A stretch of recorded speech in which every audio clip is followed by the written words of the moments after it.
Уйгуры Монгольской империи. Юаньши. Хроники династии Юань. Том 134. Жизнеописание 21. Уйгур Гарун Адаси, академик-наставник императоров Монгольской империи Юань. Единственный имел право въезжать в тронный зал императора на конной колеснице.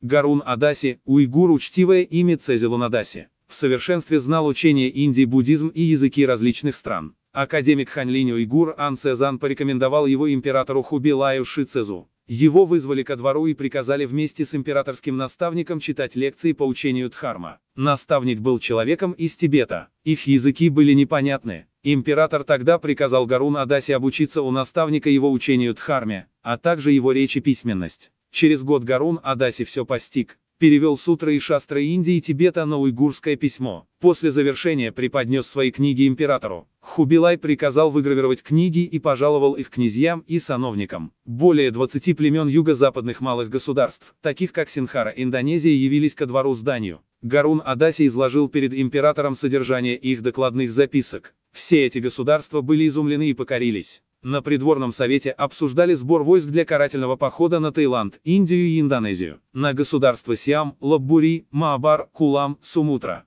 Гарун Адаси подал доклад императору. Все это ничтожные малые государства. Даже если заполучить их, то какова от этого польза? Поднимать войска – это лишь попусту губить жизни народа. Не лучше ли отправить послов, чтобы предупредить их о бедствиях и угрозах войны? Если они откажутся подчиняться, никогда не поздно напасть на них. Император последовал его совету. Отправил послов Юэлайна, Темина и других с ультиматумом. Покорилось более 20 государств. В 24 году эры Джиюань 1287 год премьер-министр Сангэ подал доклад о назначении Гарун Адаси академиком Ханлинь. Император сказал: «Не тебе рекомендовать на должность Гарун Адаси, моего доверенного лица». Вскоре император повысил его до академика Хуалинь, Ченджи Чжун Фэндафу, распорядителя указов и одновременно до чиновника срединного служения. Хубилай послал его в резиденцию наследника Темура Чен Цзуна и поручил предостерегать и наставлять того умеренностью в питье спиртного. Когда Темур Чен Цзун вступил на престол, он, помня преданность Гарун Адаси, повысил его до Жунлу Дафу, главного управляющего палаты почитания счастья, и одновременно до Десыту, великого управителя. Сожалея о его старости, приказал ему въезжать в зал заседаний в карете. Когда Аюрбарибада Жень Цзун стал императором, на придворном совете решили сократить лишних чиновников. Только Гарун Адаси остался на своей должности Десыту, как и прежде, великий управитель. Более того, ему добавили почетный титул Кайфуитун Сысы, открывающий дворец, равный 3 гунам. Высший почетный титул, дающий право иметь собственную администрацию. Император лично пожаловал ему высший дар – нефритовое седло, знак личной благодарности и признательности. В августе того же года Гарун Адаси скончался.